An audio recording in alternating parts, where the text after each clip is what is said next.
From the CyberHub bunker and studio, you're tuning in to the CyberHub Podcast. And now for your host and CISO, James Azar.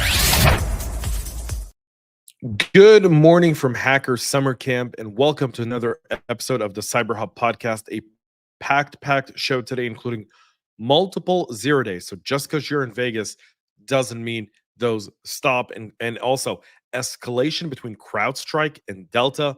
The finger pointing has begun. And how good or bad is that for the industry? We're about to find out on today's episode, and a whole lot more. So without further ado, thank you for tuning in. Let's go ahead and get the show started. I don't have my traditional espresso. It's very early here in Vegas. So with that being said, let's go ahead, move on. Coffee cup cheers for everyone drinking a cup of coffee. Let's start off with this latest Apache ZeroDay that's in the Apache Ofbiz open source enterprise resource planning ERP system that could allow threat actors to achieve remote code execution on affected instances.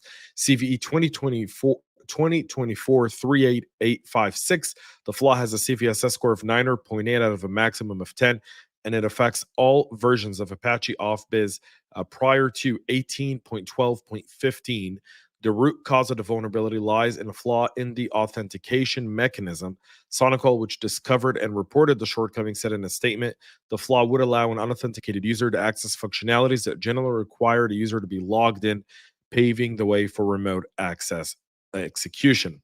However, this CVE is also a batch bypass for CVE 2024-36104, which is a path traversal vulnerability, which was addressed in early June with that release as well.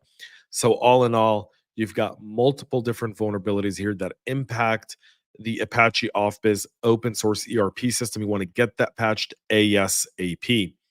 Microsoft Azure with yet another day with an outage. This outage lasting more than 2 hours. It took down multiple services for customers across North and Latin America, primarily impacting Azure Front Door and its modern cloud content delivery network. The incident started around 6:22 UTC. The issue is impacting multiple geographies, mostly in North America and Latin America. It first acknowledged the outage on the Azure status page, saying it was caused by what it described as a configuration change. Here we go. They've rolled back the change about an hour after they started it. The majority of services are seeing recovery.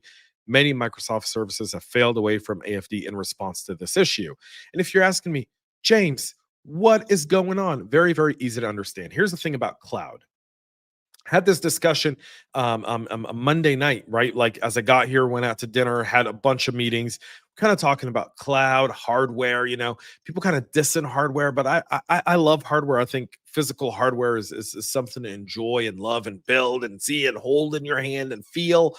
But at the end of the day, when you're on a cloud infrastructure, and if you put all of your eggs in the Azure basket or whatever other basket you want, whatever other provider, you're setting yourself up for these types of failures that could impact. And again, this impact Azure DevOps, it impacted Front Door, it impacted CDN. Down Detector had also received thousands of reports from users. And if think about it, if you're the CTO, you're the VP of infrastructure, you're the VP of enterprise architecture, and you're looking at Azure, and Azure's kind of been your go-to, are you not discussing hybrid cloud?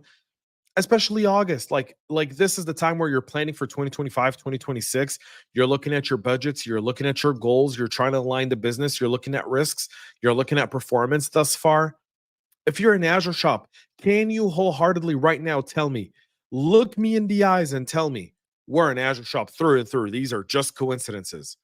Or are you considering that change? Are you considering a hybrid environment? Are you considering a multi-cloud environment? Does that start to ring a bell in your ears for events like this that are becoming all too common for cloud providers? And this is one of those, right? Inherently, we need to rethink the way we look at cloud infrastructure. There's that. An Android security update this month patches 46 different vulnerabilities, including a high-severity remote code execution exploited and targeted attacks. This specific zero days is CVE 2024-36971. It's a use after free weakness in the Linux kernel's network route management. It requires system execution privileges for successful exploitation and allows altering the behavior of certain network connections. Google says there are indications that it may be under limited targeted exploitation. Predominantly when they say that, just so you know, if you read between the lines, it means nation states are using it, or potentially spyware companies are using it in order to develop this zero day in order to get access to the Android devices. That's what that means. Whenever they say you want targeted under limited targeted exploitation, it's spyware. They just don't want to say it's spyware. Just get that in, like, put that in the Urban Dictionary, wherever it is, it's there. Google's tag team was tagged with discovering and reporting the zero-day vulnerability, even though Google has yet to give details about the flaw, primarily because they're probably either still exploring it or they're working with the spyware. Potentially, there's an investigation piece to it, which is why they're not releasing everything, which keeps us practitioners in the shadow. And again, part of weighing the balance between information and transparency to investigation and responsibility. This is one of those situations where, as a practitioner, if you've built a product ever, if you ran a security team with different products, this is a decision you constantly have to weigh, and it's never easy. If you haven't subscribed to our Substack, jamesazar.substack.com, you can find all the latest there. Go check that out. Let's go ahead and move on to CrowdStrike, vowing to respond aggressively to the litigation from Delta Airlines. Delta claiming to have lost $500 million due to the outage from CrowdStrike. In a letter published on Sunday, CrowdStrike lawyer Michael Kurlinski said that the company is highly disappointed by Delta's suggestion that CrowdStrike acted inappropriately and strongly rejects any allegations that it was gross negligence or committed willful misconduct. By the way, that's the part of the contract that Delta's got to prove CrowdStrike did. They're going to bring this lawsuit in hopes of discovery would prove gross negligence or committed willful misconduct. That's the point here. Delta's trying to prove this through discovery. They don't have evidence. They don't have a smoking gun. They have rumors. They've got maybe employees telling them X, Y, or Z. They've got some testimony. They may have some contracts, but the contract language that Delta is going to take action against CrowdStrike on is gross negligence and willful misconduct. Delta CEO Ed Bastian told CNBC last week that the company will end up losing more than $500 million after canceling more than 5,000 flights. The airline had to issue millions of dollars worth of food and hotel vouchers. More than 40,000 servers had to be manually restarted, according to Bastian, who added the airline had no choice but to file a lawsuit for damages because they had to protect their shareholders, customers, and employees due to the damage, not just the cost of it, but to the brand and the reputational damage. That's the other path, the reputational damage. And this is where this lawsuit gets very interesting, because in the court of public opinion, Delta customers were mad at Delta, not CrowdStrike. They don't know who CrowdStrike is. They don't care who CrowdStrike is. They know they bought an airline ticket with Delta. That flight never took place because of the CrowdStrike outage. And so they're mad at Delta, and some customers may not return to Delta because of that. Some customers may be getting compensated in thousands and thousands of dollars. And so now you have something that's significant in this scenario. And by the way, this is legal precedent here. Once this lawsuit goes through, if they don't settle, if this goes to deposition, discovery, testimony, and a potential trial, this could be law of land, and this could change irrespectively our entire industry as we know it. So keep that in mind. A cyber attack discovered in May by manufacturer Tronic has cost the company more than $17 million, according to a regulatory filing on Friday. On May 6th, the printed circuit board assembly fabricator first detected unusual activity on its servers. They shut down operations in Mexico and the U.S. for 2 weeks during remediation efforts. The Black Pasta ransomware gang claimed the attack on its website leaked whatever information was sensitive to Keytronic data. On Friday, Keytronic reported to the SEC that it had incurred $2.3 million of expenses connected to the cyber attack and believed that it lost approximately $15 million of revenue during the fourth quarter. The Spokane, Washington-based company says the orders are recoverable, can be fulfilled by next year. However, this sets them back. Their fourth quarter revenue is expected to be $125 million, which is below previous estimates. Last year, it had revenue of more than $596 million. So there's that. AWS is using a massive neural network graph model with 3.5 billion nodes and 48 billion edges to speed up the detection of malicious domains crawling around its infrastructure. The homebrewed system, codenamed Mitra, after a mythological rising sun, uses algorithms for threat intel and provides AWS with a reputational scoring system designed to identify malicious domains floating around its sprawling infrastructure. They're absorbing a significant number of DNS requests per day, up to 200 trillion in a single AWS region alone, and Myrtha detects an average of 182,000 new malicious domains daily.